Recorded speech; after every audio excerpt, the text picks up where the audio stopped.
Welcome to Uncoached. This is the podcast for volunteer coaches and parents figuring it out as we go.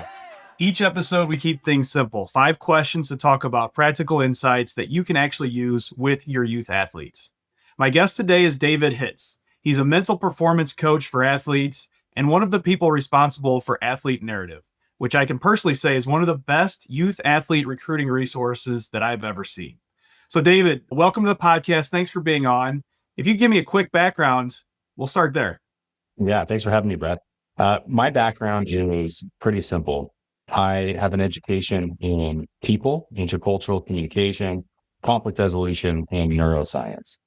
And all of these things together kind of brought me to, one, helping people become better leaders, be able to try and find balance in your life, right? Live more intentionally. And a lot of that kind of came through some life experience. I lost my brother several years ago, and it kind of catapulted my desire to treat myself better, right? And to learn how to do that. And that's where neuroscience has been huge for me. And so it was that background that kind of led me to, one, working with athletes on the mental performance side, and two, working with Athlete Narrative and joining that team a couple of years ago. That's awesome. That's a heck of a background, heck of a resume there. So you talk, I hear this a lot in youth sports and just sports in general, but mental performance coach, and you talk about your neuroscience background and some of this really tremendous education that you have that help you support youth athletes or any athletes with this type of mental performance. But what does mental performance coach mean? For me, using neuroscience as a foundation to live more intentionally. An understanding of the brain helps us to see that it's not just the brain that's involved here, and it's not just the body, and it's not just our what I call spiritual health. It's really looking at all of these different pieces that make us a whole, and how do we best utilize those to move forward on our best foot. I think that's fantastic. And I'll tell you what, as a coach, in this environment with youth and working on, a variety of different sports, we get so focused on the physical aspect of abilities on the field, on the rink, on the court, that I think a lot of time the mental side goes unnoticed, right? I feel like we're not doing enough, or at least 100%. maybe I'll speak for myself, not doing enough to support that mental side. So in your opinion, what's one of the biggest issues you maybe have seen with the mental side of things? And let's talk about youth sports in general. What are some things that you've seen? Any trends or, thoughts that you might have? Yeah, there's a couple that kind of come to mind. The first is the idea of results being the indicator. Right? Results are the end all be all. If we don't win, we suck. Well, that's the narrative that comes through. And so the coaches focus so much on that result that the kids have nothing else that they can look at as a benchmark. Right? That is the benchmark. And unfortunately, the more that is ingrained in them at an early age, the more that carries through with them into those later years. And it's a bit harder to unwind when it comes to the time when you're working with someone like me, right? And so that's one of the things that I see most prominent is that results are, the benchmark. The other is the idea that failure is bad, right?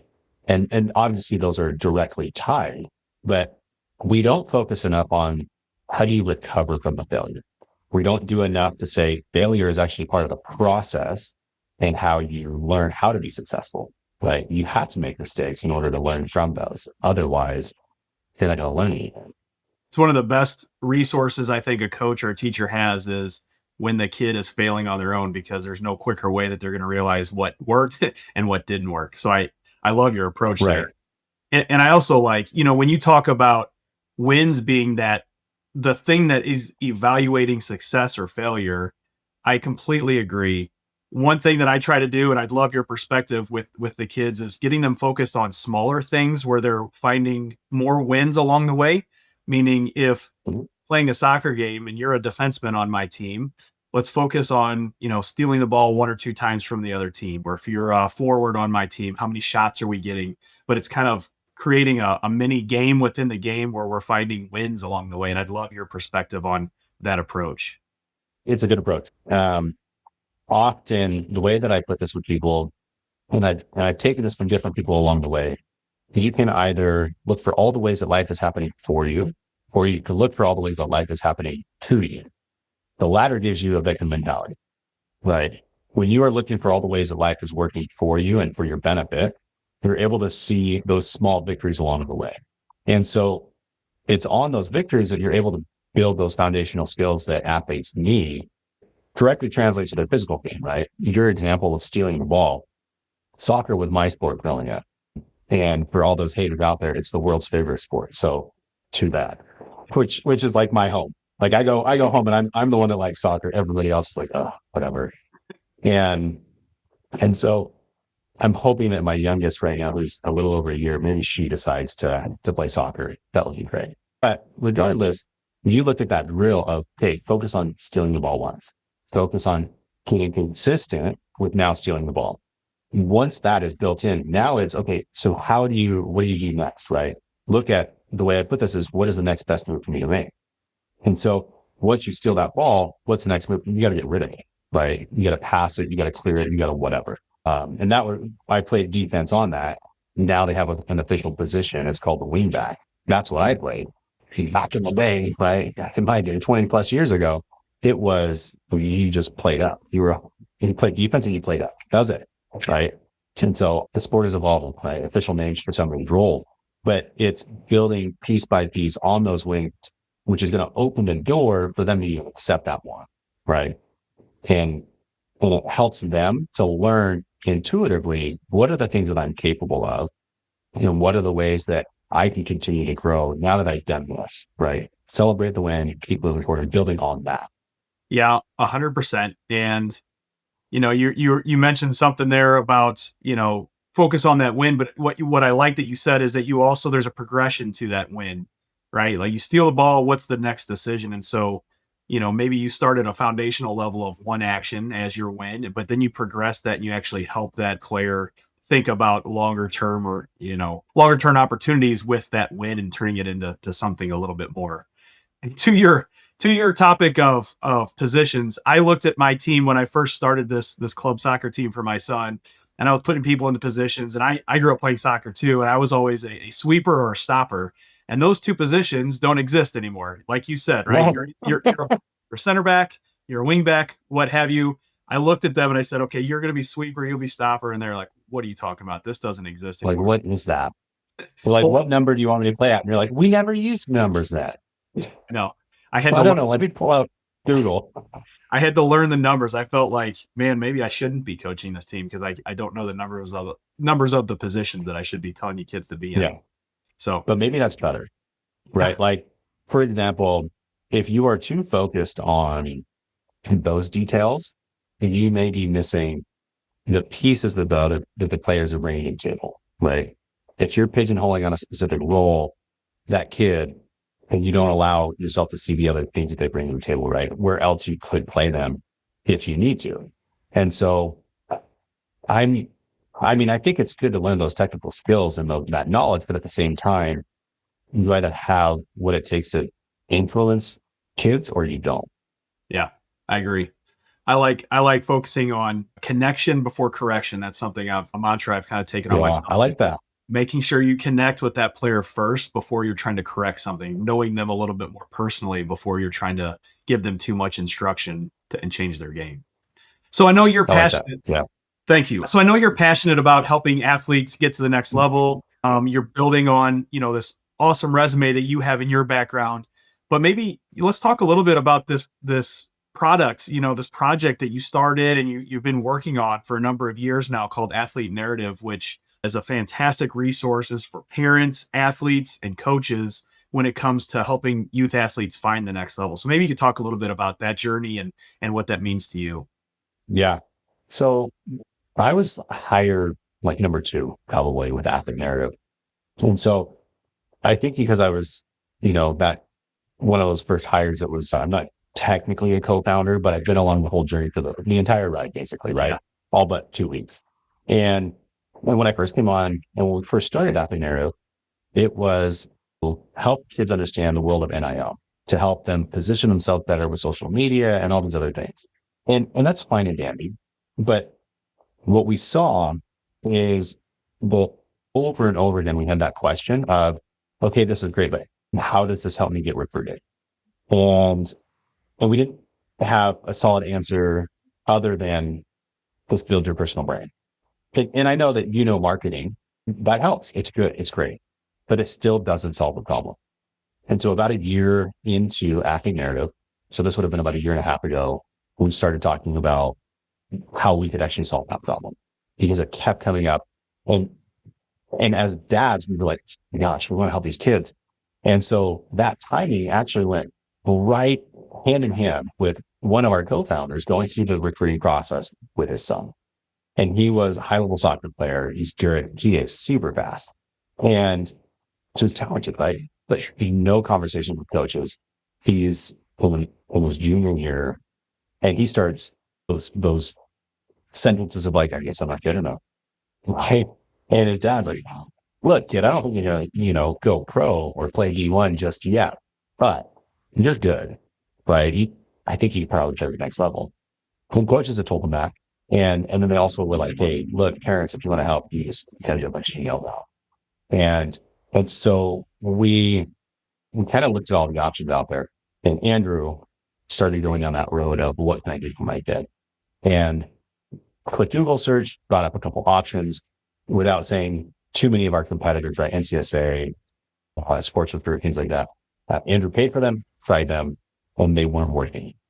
And so he came on just pounding his head against the wall. And so that's when we really looked at everything. We stripped down our app to the frame, built it back up, and specifically made it where it is now a tool that helps you to get into the coaches in that recruiting process. And because at the end of the day, it's a numbers game, right? You have to find the right fit. But if you don't send out enough emails and if those emails don't have information about you as a person or an athlete, if those emails don't include a highlight video, right, and somewhere that they can check out more, then you're going to miss the mark and you're not going to be able to make that progress and you won't play at the next level. And side with that, obviously, is you beat yourself up for as long as you choose to of, I guess I wasn't good enough, right? You become Uncle Rico in Napoleon Dynamite, right?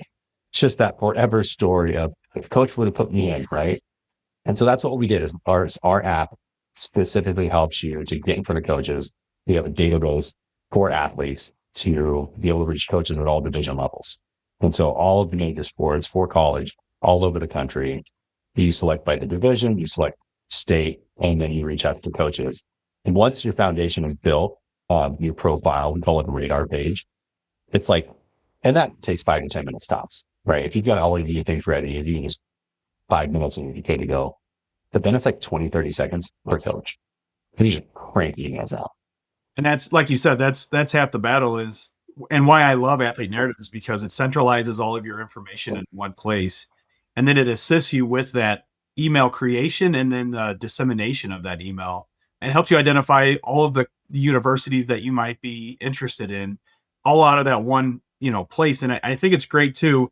And something that I don't know that you touched on was that parents are part of this process too, right? Because every parent wants to help track what's going on without probably overstepping too much. And what's fantastic is the athlete owns this process and they should, but the parents can be involved and they can track things along the way to help the youth athlete just stay a little bit organized and help, I think maybe quiet some of their nerves as a parent too, to try and track what's happening. Yeah, that's some things that you've seen on your side.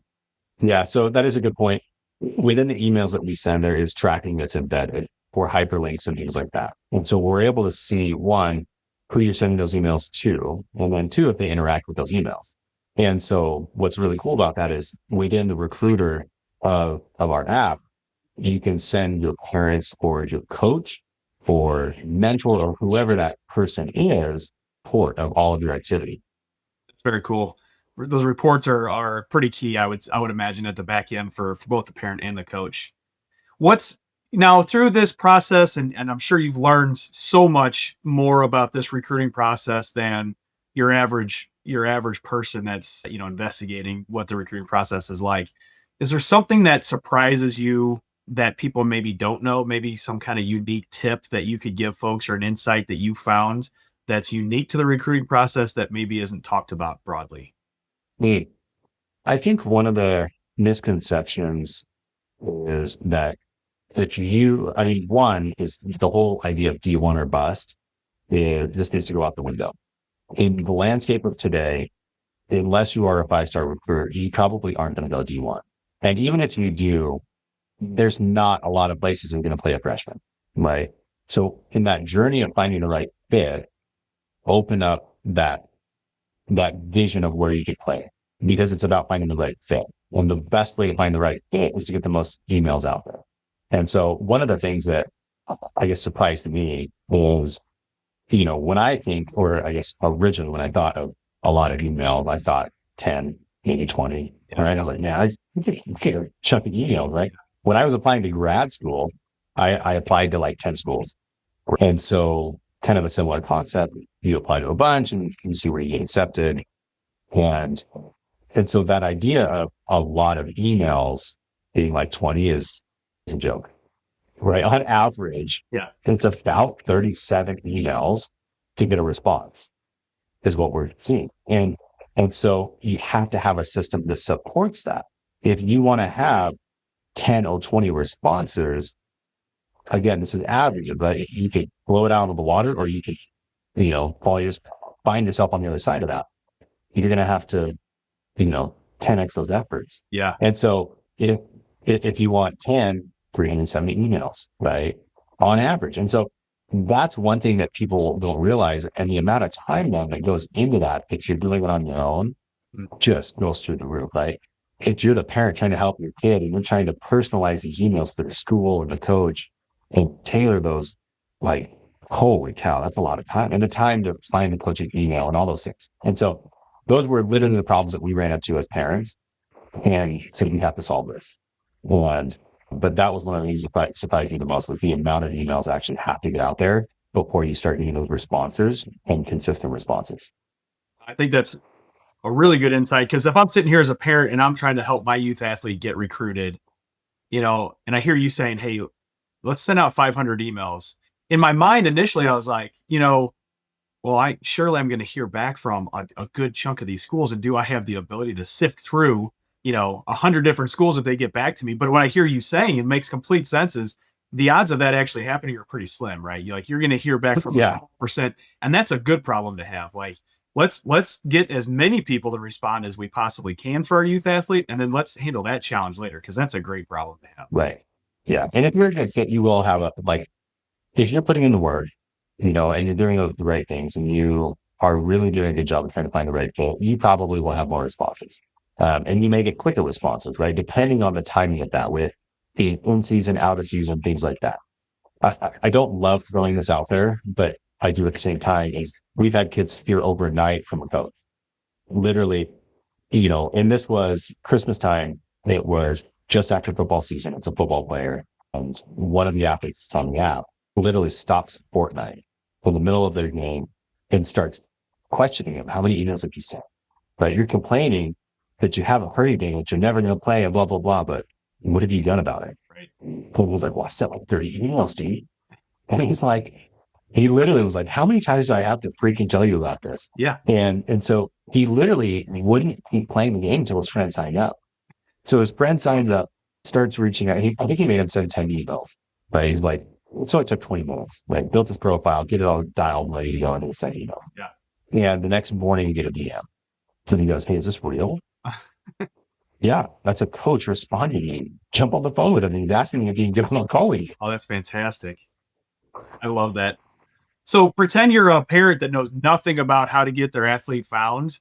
What's a typical process? I know we talked about the number of emails to send, but what's your recommended process for somebody that's just like, I don't know where to begin. I don't know where to start. I'm stressed, but I want my kid to go to the next level. Yeah.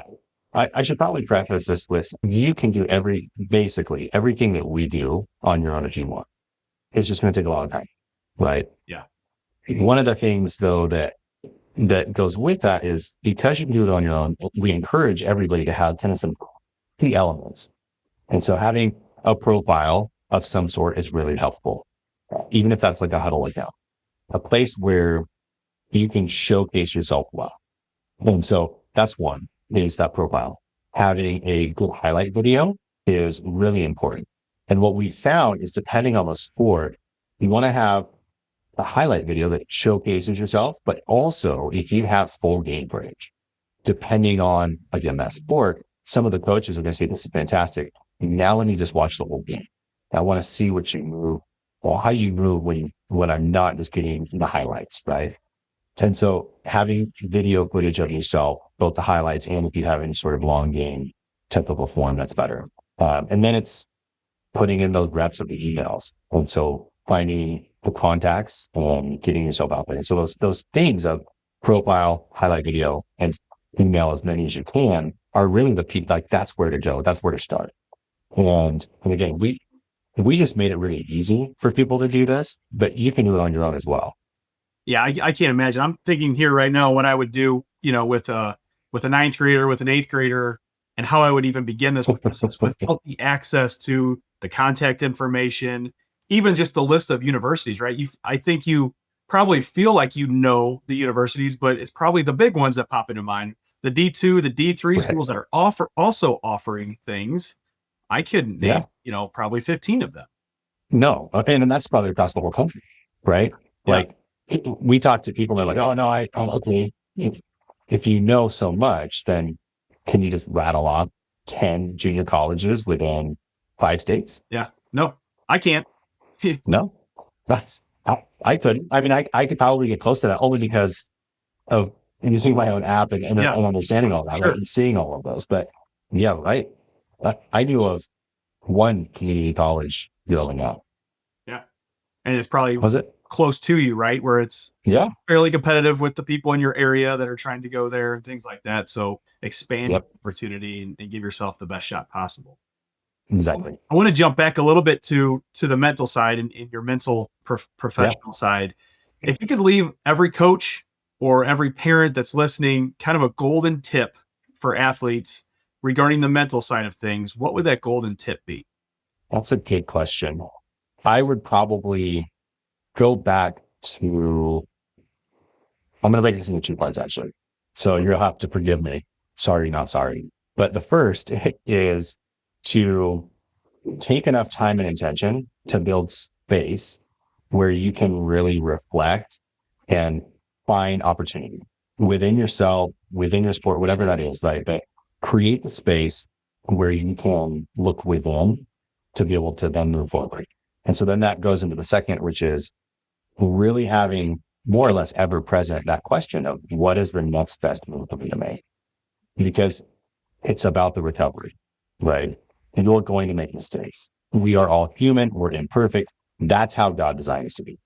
That's period. That's it. We have to learn. And that's the way to learn. Agree. And so as you stumble and make those mistakes, you move on quickly, right? Reset and move forward. And so having that space that allows you to reset, and then the ability to take that next move, that's what's going to help really drive things forward for you. Yeah. David, thanks so much for being here. Love tapping into your expertise, both on the side of mental performance and on the side of recruiting. I'd love to have you back on sometime because I think we just barely touched the surface of some information that I think you would be able to share to our audience and help them out. So thanks for being here today, David. No, man. Thanks for having me. I would love to do it again. If this episode helped you out, share it with another coach or parent who's figuring things out too. You can find Uncoached and this episode wherever you listen to podcasts. You can watch the episode on YouTube, and make sure to follow the Coaching Dad on Instagram, TikTok, or Facebook. We'll see you next time on Uncoached. Step up, time to lead the way for the kids on the court on a brand new day. Whistle on the neck.